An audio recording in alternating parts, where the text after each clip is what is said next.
La guerra entre Rusia y Ucrania se está intensificando, sin un final a la vista, mientras el crudo invierno se instala sobre Rusia. El rumbo del conflicto se está volviendo más impredecible que nunca. Bienvenidos a La Voz de Valentina. Acompáñenme mientras descubrimos los secretos militares que Rusia está ocultando. Parece que el clima no está de su lado y están batallando para superar este periodo tan difícil. El invierno se acerca y ambos bandos lo saben. Y por lo general, conforme nos acercamos al invierno, vemos cómo ambos bandos comienzan a intensificar los ataques contra la infraestructura energética. Este año no es la excepción, aunque si lo es porque los ataques de Ucrania contra la energía rusa son mucho más agresivos que cualquier cosa que hayamos visto en años anteriores. De hecho, lo que estamos viendo ahora es muy significativo, porque parece que los años anteriores simplemente fueron ejercicios de calentamiento. Los inviernos previos fueron prácticas. Y este invierno, potencialmente, en este momento, parece ser el año en que Ucrania va por el golpe definitivo, trabajando arduamente no solo para dañar la infraestructura energética rusa, sino para realmente desconectar la infraestructura energética de Rusia y castigar a Rusia de forma contundente. Ahora bien, de lo que estoy hablando, por supuesto, es de una posibilidad, no de una certeza. Nada es nunca una certeza. Pero las cosas ciertamente parecen estar apuntando en una dirección específica en este momento. En el último mes hemos visto varios ataques significativos contra la infraestructura energética rusa que en muchos aspectos no se parecen a ningún otro ataque que hayamos visto. Primero que nada están los objetivos en sí, con Ucrania atacando activamente oleoductos y Ucrania atacando activamente instalaciones portuarias que Rusia utiliza para cargar energía en su flota fantasma, demostrando que Ucrania podría estar haciendo un esfuerzo concertado para detener el comercio de petróleo ruso con acción militar, no solo con sanciones que son parcialmente efectivas. Y al mismo tiempo, simultáneamente, vemos a Ucrania golpeando refinerías de petróleo rusas de una nueva manera, mientras que antes solían atacar refinerías rusas una vez y luego pasar a la siguiente refinería. Ucrania ahora está golpeando las mismas refinerías una y otra vez, múltiples veces sobre la misma refinería. Estos ataques concentrados y subsecuentes son apenas el comienzo, pero ya estamos viendo que son devastadoramente efectivos, particularmente dentro de ciertas regiones de Rusia. Cuando Ucrania golpea la misma refinería una y otra vez, pueden efectivamente desconectar esa refinería y solo hay una cierta cantidad de refinerías en cualquier región. Muchas regiones en Rusia dependen de una sola refinería de petróleo para obtener toda su gasolina doméstica. Y por esa razón, muchas regiones en Rusia están teniendo escasez masiva de gasolina en este momento, con filas de kilómetros de largo, o tal vez incluso más largas, de personas sentadas en autos esperando conseguir gasolina, porque hay muy pocas gasolineras que la tienen, y en muchos casos vehículos están siendo abandonados por toda Rusia, porque simplemente no hay gasolina disponible. De hecho, en algunas regiones de Rusia, particularmente en el lejano oriente, la gasolina está siendo racionada y a los civiles se les está diciendo que ya no pueden comprar gasolina o que solo pueden comprar cantidades muy limitadas, causando que tengan que hacer ajustes inmediatos y a menudo drásticos a sus estilos de vida porque simplemente no pueden obtener suficiente energía. Y eso es porque las Fuerzas Armadas en esas regiones, el ejército ruso, necesita esa energía. Y solo hay una cantidad limitada disponible. Y aquí vemos un montón de debilidades dentro de Rusia en este momento. Primero que nada, el ejército tiene miedo de quedarse sin los recursos energéticos que necesita para continuar funcionando.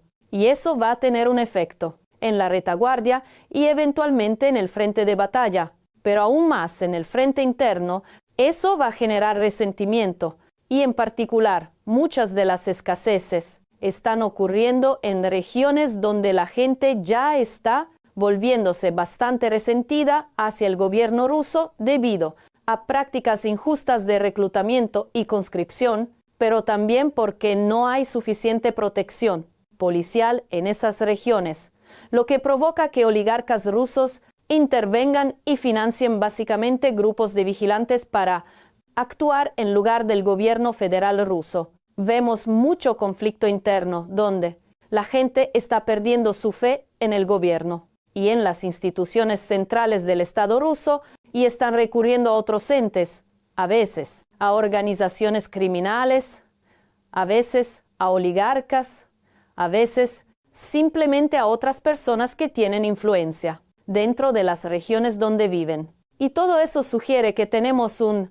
debilitamiento potencial del Estado ruso, porque a medida que pierde su legitimidad y su capacidad de controlar e influenciar las regiones de Rusia, a medida que pierde su capacidad de mantener el orden en esas regiones, también pierde algo de su capacidad para dirigir a Rusia hacia los objetivos que Moscú ha establecido para sí mismo. Y aquí vemos que las escaseces de gasolina claramente están contribuyendo a todo esto, porque a medida que la gente no puede obtener lo que quiere y lo que siente que el gobierno debe proporcionarles su fe en, ese gobierno continúa erosionándose.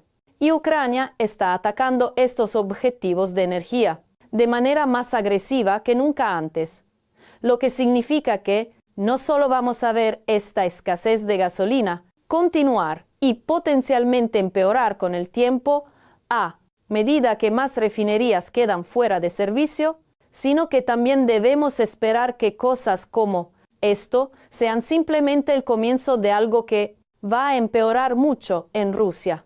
Ahora bien, con todo esto dicho sobre las refinerías, con toda la atención prestada a las refinerías, la realidad es que hay un objetivo aún más importante, aún más vulnerable y aún más crucial para Rusia en lo que respecta a energía, y ese objetivo es el gas natural. El gas natural es más importante en este momento porque Rusia es un exportador masivo de gas natural y además el gas natural es lo que la gente usa para calentar sus hogares durante el crudo invierno ruso. Por lo tanto, si Ucrania pudiera encontrar una manera de atacar la producción de gas natural de Rusia o incluso la infraestructura de transporte de gas natural, esencialmente los gasoductos, el impacto de eso tendría el potencial de ser mucho más grave que solo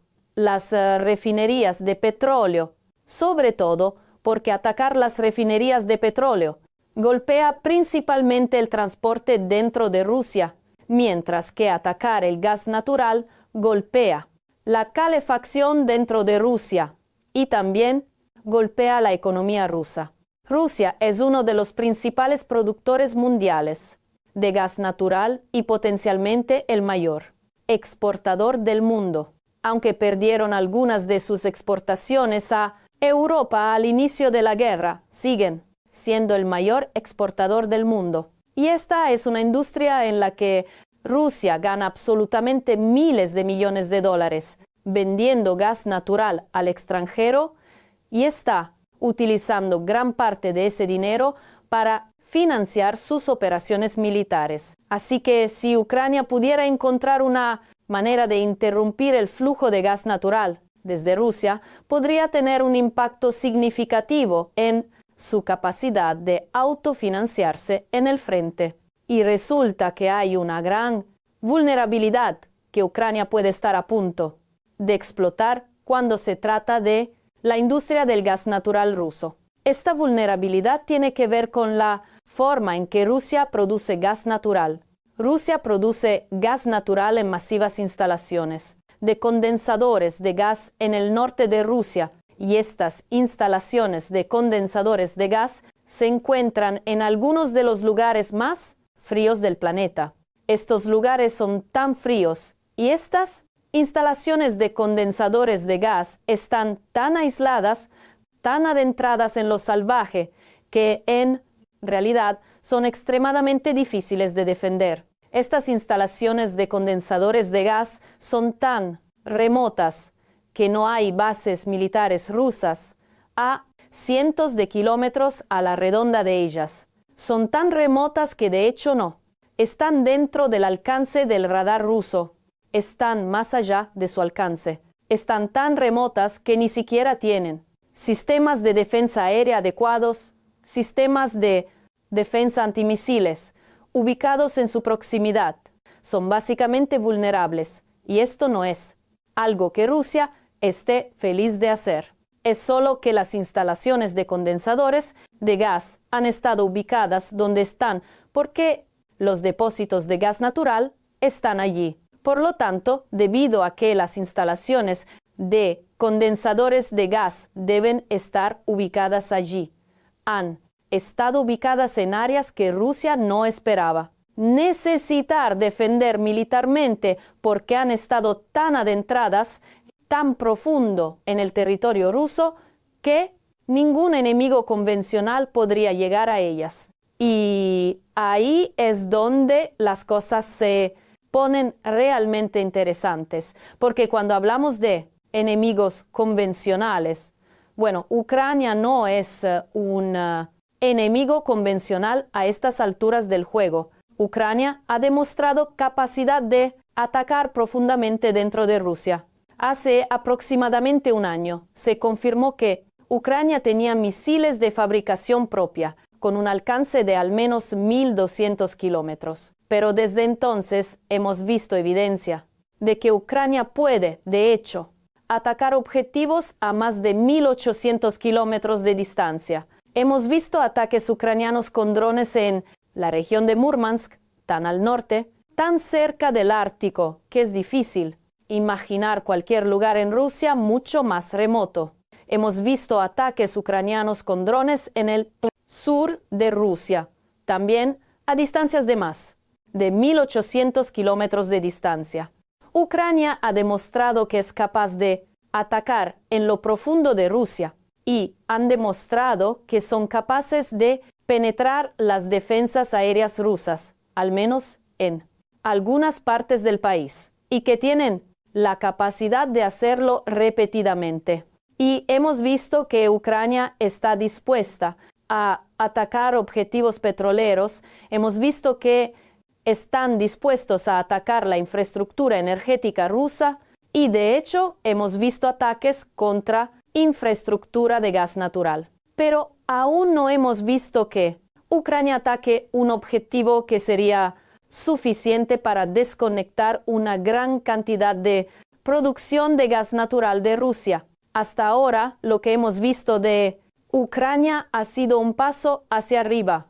Cada mes vemos que Ucrania está más dispuesta a atacar en lo profundo, con armas más poderosas, contra objetivos más valiosos. Entonces, si esa tendencia continúa, si Ucrania alcanza un objetivo de gas natural que pueda hacer un daño tremendo, bueno, entonces eso va a poner mucha infraestructura energética fuera de servicio. Y mucha de esa infraestructura energética podría congelarse, poniendo a Rusia en una posición donde sus finanzas quedarían lisiadas en el futuro próximo. Ahora bien, harán todo lo posible para manejar esta situación, apagarán lo menos posible e intentarán aislar los problemas a áreas específicas, pero no pueden evitar el daño en su totalidad. Y sabemos eso. Y potencialmente vemos que Ucrania está intentando aprovechar eso. Por su parte, los otros socios de Rusia en el mundo, socios como China, también es poco probable que ayuden a Rusia a escapar de esto. De hecho, es mucho más probable que simplemente aprovechen la situación. Y sabemos eso como un hecho, porque China ya ha encontrado a Rusia en esta misma situación y ya han intentado aprovecharla. Cuando Rusia perdió a sus socios energéticos en Occidente al invadir Ucrania, naturalmente ya han intentado recurrir a China para aumentar sus exportaciones de energía. Y China ha sabido sobre la vulnerabilidad de Rusia. Entonces, cuando Rusia ha intentado construir un nuevo gasoducto desde Siberia hasta China, para darle a China energía que de hecho necesita desesperadamente, China ha rechazado la oferta de Rusia. Y China ha dicho que solo estarían dispuestos a ayudar a Rusia a construir este gasoducto, o permitir que el gasoducto se construya en su territorio si Rusia les da un precio subsidiado, un precio tan bajo que Rusia básicamente no obtiene ganancias. El precio que Rusia da a sus propios ciudadanos como uno de los pocos beneficios que obtienen por vivir dentro de la sociedad rusa. China sabe que Rusia necesita desesperadamente mantener su infraestructura energética en línea, incluso si apenas obtienen ganancias. Y ya han intentado presionar sobre eso para obtener la mayor ventaja posible para ellos mismos. Y entonces China es poco probable que ayude a Rusia a escapar de esta situación si empeora aún más. Ahora bien, podrías sentirte tentado a sentir lástima por Rusia, pero recuerda, todo esto es simplemente la ironía golpeándoles en la cara. Cuando Rusia invadió Ucrania, de hecho, intentaron poner a Europa en esta misma situación. Mientras Europa entraba en su invierno, Rusia intentó usar la energía como un arma para mantener a Europa fuera de la guerra. Básicamente diciéndole a Europa, si intervienen para detenernos en Ucrania, vamos a cortar nuestras exportaciones de energía hacia ustedes y van a tener un invierno difícil. Bueno, resulta que hubo un invierno cálido ese año. Europa pudo obtener toda la energía que necesitaba de otras fuentes y Europa hoy todavía le está yendo bien. Pero es poco probable que haya un invierno lo postara suficientemente cálido en Siberia para que lo mismo le suceda a Rusia. Y aquí vemos que, como en tantos otros casos en la guerra, las mismas armas que Rusia ha intentado usar contra. Otros ahora se están volviendo y apuntando hacia ellos mismos. Y es difícil sentir lástima por un país que todavía está persiguiendo activamente esa misma guerra y que es implacable y no se arrepiente. Así que, en general, las cosas se ven mal. Para Rusia, este invierno ya, y apenas está por ser septiembre, solo van a empeorar. Veremos qué tan malas se ponen. Pero si las cosas no llegan a un punto crítico, este año, bueno, siempre hay un próximo invierno. Y una cosa que nunca se puede evitar es que el invierno se acerca, especialmente si vives en Rusia. Muchísimas gracias por ver y si aprecias mi trabajo y lo que hago en este canal, por favor apoya mi trabajo dándole me gusta a este video y suscribiéndote al canal. Ambas cosas son completamente gratis, pero me ayudan muchísimo. Y si quieres apoyarme aún más, hay varios enlaces en la descripción de este video donde puedes aprender cómo hacerlo. No espero apoyo pagado de nadie, pero realmente lo aprecio y realmente me mantiene andando. Así que muchísimas gracias. Ustedes son los mejores. Si te gustó este video, asegúrate de seguir más análisis sobre la guerra entre Rusia y Ucrania, viendo uno de estos videos en pantalla.